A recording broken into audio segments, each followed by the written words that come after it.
안녕하세요. 오늘 우리가 함께 파헤쳐볼 주제는요. 어쩌면 하나의 거대한 오해일지도 모르는 이야기입니다. 바로 크리스마스 전통의 기원에 관한 건데요. 크리스마스는 사실 이교도 축제를 훔쳐온 것이라는 주장. 이거 거의 상식처럼 다들 알고 있잖아요. 당신께서 보내주신 자료는 바로 이 상식에 정면으로 도전장을 내민 유튜브 영상의 녹취록인데 오늘 저희는 이걸 단서 삼아서 이 오래된 미스터리를 한번 추적해 보려고 합니다. 네, 아주 흥미로운 추적이 될 것 같습니다. 사실 이 주제가 좀 감정적인 영역이라서요. 자료에서도 나오지만 이런 주장을 하면 막 사탄의 추종자 같은 그런 격한 비난을 받기도 한다고 하더라고요. 와, 그렇게까지요? 네. 그래서 오늘 우리의 임무는 그런 감정을 좀 배제하고 이 자료가 제시하는 역사적 단서들을 하나씩 따라가 보는 겁니다. 과연 크리스마스의 기원에 대한 통념이 사실인지 아니면 완전히 다른 이야기가 숨어 있는지 그 실체를 한번 밝혀보는 거죠.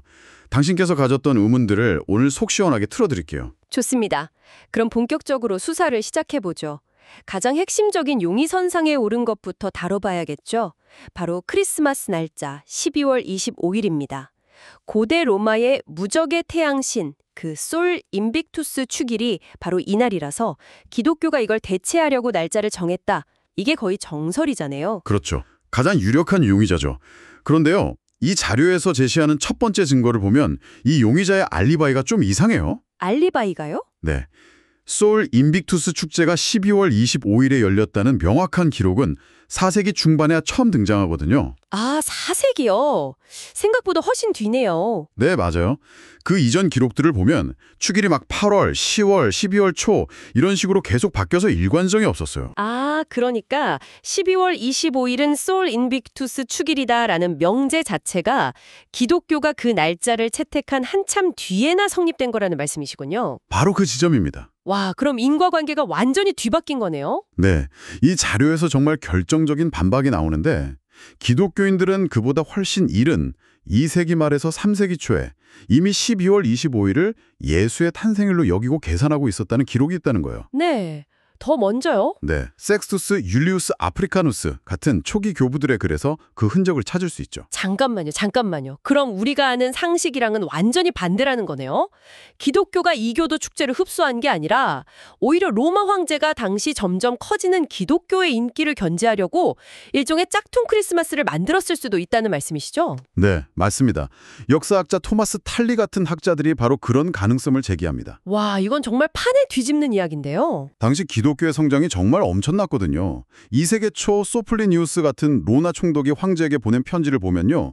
너무 많은 사람들이 기독교로 개종해서 우리 신전들이 텅텅 비어가고 있습니다. 이렇게 한탄하는 내용이 나올 정도였어요. 아, 그 정도였군요. 네, 이런 상황에서 황제 아우렐리아누스가 기독교의 가장 큰 축일 중 하나가 될 12월 25일에 맞불을 놓으려고 여기저기 흩어져 있던 태양신 축제를 딱 이날로 고정시켰을 수 있다는 거죠. 와, 이건 정말 생각지도 못한 관점이네요. 그렇군요.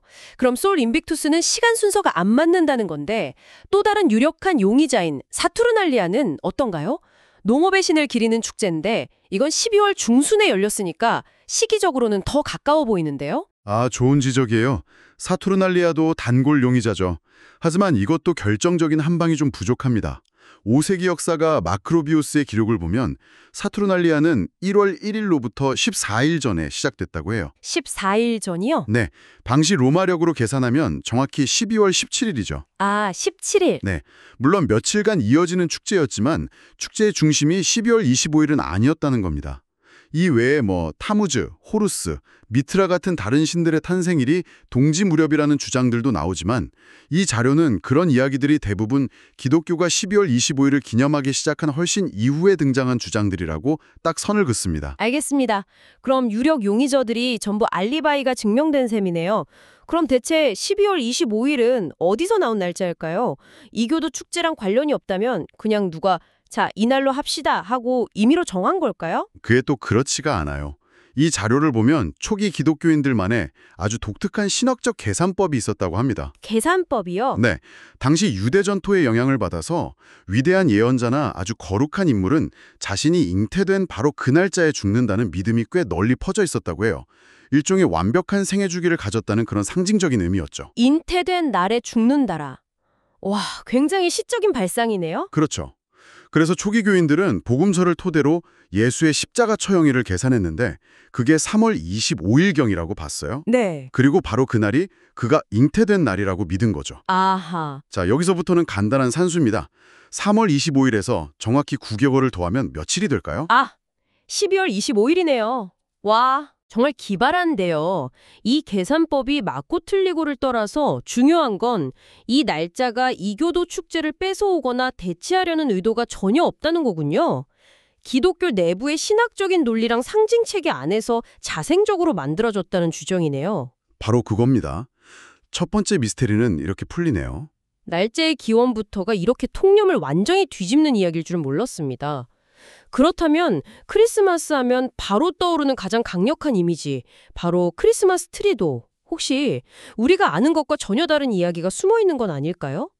자료에 나온 댓글처럼 나무 주위를 돌면서 우상에게 제사 지내던 이교도 풍습이라는 주장이 워낙 강력하잖아요. 네, 두 번째 미스테리. 크리스마스 트리의 기원이죠.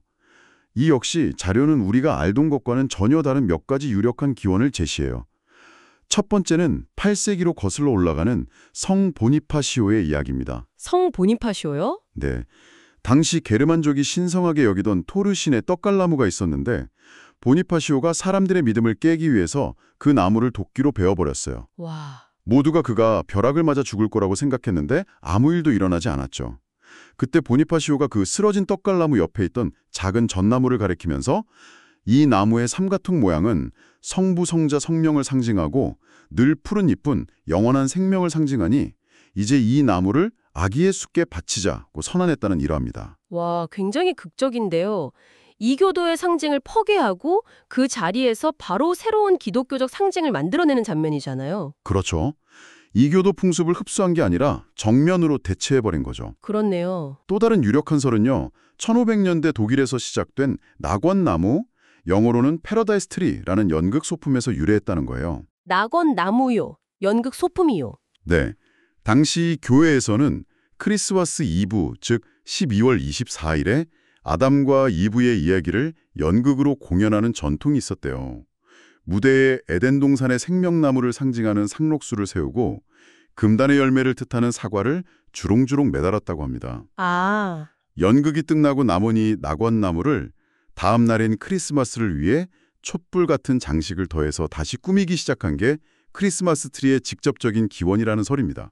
그래서 트리에 동그란 장식, 오너먼트를 다는 거군요. 그게 원래는 사과였군요. 맞습니다. 그리고 그 종교개혁가 마르틴 루터 이야기도 아주 유명하잖아요. 네, 맞아요. 루터가 크리스마스쯤에 숲길을 걷다가 그 짙푸른 상록수 가지 사이로 총총히 빛나는 밤하늘의 별을 보고 깊은 감명을 받았다는 이야기죠. 그 아름다움을 아이들에게도 보여주고 싶어서 나무를 한 그루 베어 집으로 가져와 가지에 촛불을 달아서 그 모습을 재현했다는 일화. 이것도 트리의 기원 중 하나로 꼽힙니다. 그럼 이 독일의 지역적인 관습이 어떻게 전 세계로 퍼져나간 건가요? 결정적인 계기는 19세기 영국 빅토리아 여왕 덕분이었습니다. 여왕이 독일 출신인 엘버트 공과 결혼하면서 이 독일 풍습을 영국 왕실에 들여왔고요. 당시 신문에 왕실 가족이 크리스마스 트리 앞에서 단란하게 모여있는 사파가 실리면서 영국과 미국 상류층, 중산층 사이에 폭발적인 유행이 된 거죠. 알겠습니다. 기독교적인 일화에서 시작해서 독일의 연극 소품으로 그리고 영국 왕실의 유행으로 이어진 거군요. 그런데 그래도 마음 한구석에 남는 찜찜함이 있어요. 고대 이교도들도 나무를 숭배하고 겨울에 상록수 가지를 장식했던 건 역사적 사실이잖아요. 이 연관성을 완전히 무시할 수는 없지 않을까요? 바로 그 지점에서 이 자료는 아주 중요한 원칙을 상기시켜줘요. 어떤 원칙이죠? 상관관계는 인과관계가 아니다라는 거죠.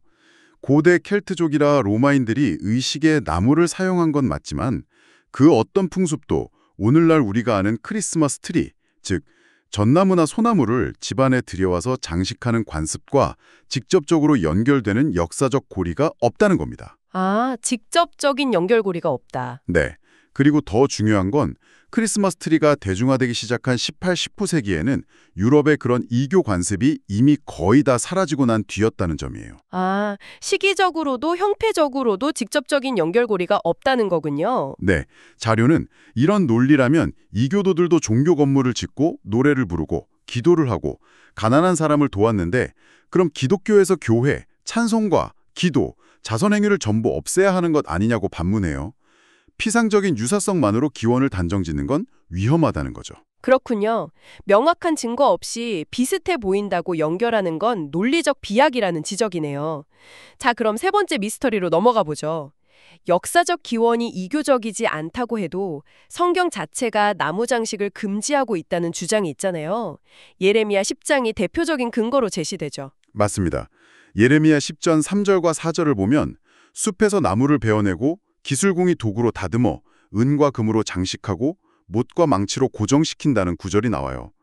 이것만 떼어놓고 보면 정말 크리스마스 트리 만드는 모습 같죠? 네, 정말 딱 그래 보이는데요. 하지만 여기서 결정적으로 중요한 건 바로 문맥입니다. 문맥이요? 네. 바로 다음 구절을 보면 그렇게 만든 것이 허수아비 같아서 말도 못하고 걷지도 못하니 두려워하지 말라라고 말해요. 아, 즉, 이 구절에서 말하는 나무는 그냥 장식품이 아니라 사람들이 신으로 섬기기 위해 나무를 깎고 조각해서 만든 우상을 가리키는 겁니다. 아, 우상이요. 네. 단순히 나무를 예쁘게 꾸미는 행위 자체가 아니라 그것을 신으로 숭배하는 행위를 비판하고 조롱하는 내용인 거죠. 이 자료의 지적처럼 수천 년 뒤에나 등장할 크리스마스 트리를 염두에 두고 고대 이스라엘 사람들에게 경고했다는 건 상식적으로 맞지 않죠. 아, 그렇군요. 결국 이것도 문맥을 무시하고 구절만 딱 인용해서 생긴 오해였네요. 장식한 나무가 아니라 나무로 만든 우상이었군요. 그럼 마지막으로 성경에서 크리스마스를 기념하라고 명령한 적이 없으니 지키면 안 된다는 주장은 어떻게 봐야 할까요? 이것도 꽤 강력한 원칙주의적인 주장인데요. 이 부분에 대한 자료의 반론이 아주 흥미로워요. 요한복음 10장을 근거로 두는데요. 여기에 보면 예수님께서 수전절을 맞아 예루살렘 성전에 가셨다는 기록이 나옵니다. 수전절이요. 네, 이 수전절이 오늘날 우리가 아는 유대인의 명절 하노카예요. 예수님이 하누카를 기념하셨다고요? 그런데 그게 왜 중요한가요? 하노카는 구약 성경에 하나님이 지키라고 명령하신 절기가 아니기 때문이에요. 아, 정말요? 네, 구약 시대가 끝나고 신약 시대가 시작되기 전 그 중간 시기에 마카베오 가문이 이민족에게 더럽혀졌던 예루살렘 성전을 되찾은 것을 기념하기 위해 후대 사람들이 만든 축제거든요. 아, 명령되지 않았더라도 하나님이 과거에 행하신 위대한 구원의 역사를 기억하고 기념하는 축제에 참여하는 것이 괜찮다면 기독교인들이 인류 역사상 가장 중요한 사건이라고 믿는 예수의 탄생을 기념하는 시간을 갖지 않을 이유가 없다는 주장입니다. 와, 명쾌하네요. 예수님 자신이 선례를 보여주셨다는 거군요. 자, 그럼 오늘 길었던 수사를 한번 정리해 볼까요? 당신께서 보내주신 자료를 단서로 추적해 본 결과 12월 25일이라는 날짜는 이교도 축제를 흡수한 게 아니라 기독교 내부의 독특한 신학적 계산에서 비롯됐을 가능성이 크고요. 크리스마스 트리의 기원 역시 이교 관습보다는 성 보니파시오의 선언, 이나 낙원나무 연극 같은 기독교적 일화와 훨씬 더 직접적인 관련이 있다는 결론이네요. 맞습니다. 그리고 이 모든 논의의 끝에서 자료가 제시하는 마지막 관점이 저는 가장 흥미로웠어요. 바로 의미에 대한 관점인데요. 고린도전서에서 사도 바울이 우상에게 바쳤던 고기에 대해 이야기하는 대목을 인용해요. 아, 그 유명한 이야기요? 네.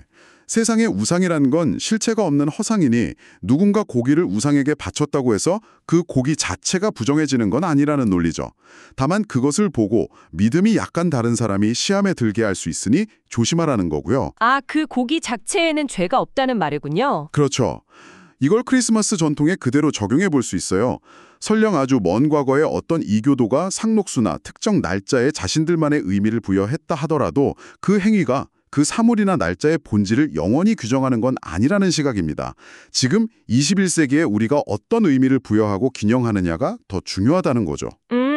물론 자료에서도 말하듯 그럼에도 불구하고 양심의 거리낌이 남는다면 굳이 따를 필요는 없겠지만 역사적 사실을 따져보는 것은 그것과는 또 다른 문제라는 겁니다. 이 자료를 통해 상관관계가 인과관계를 의미하지 않는다는 중요한 원칙을 다시 한번 생각해 보게 되네요. 우리가 당연하게 받아들이는 다른 역사적 사실이나 상식 중에도 혹시 명확한 증거 없이 그저 피상적인 유사성 때문에 사실처럼 굳어진 것들은 없을까요? 크리스마스 전통의 미스터리를 풀어본 것처럼 당신이 그 기원을 다시 한번 추적해보고 싶은 또 다른 상식은 무엇인가요?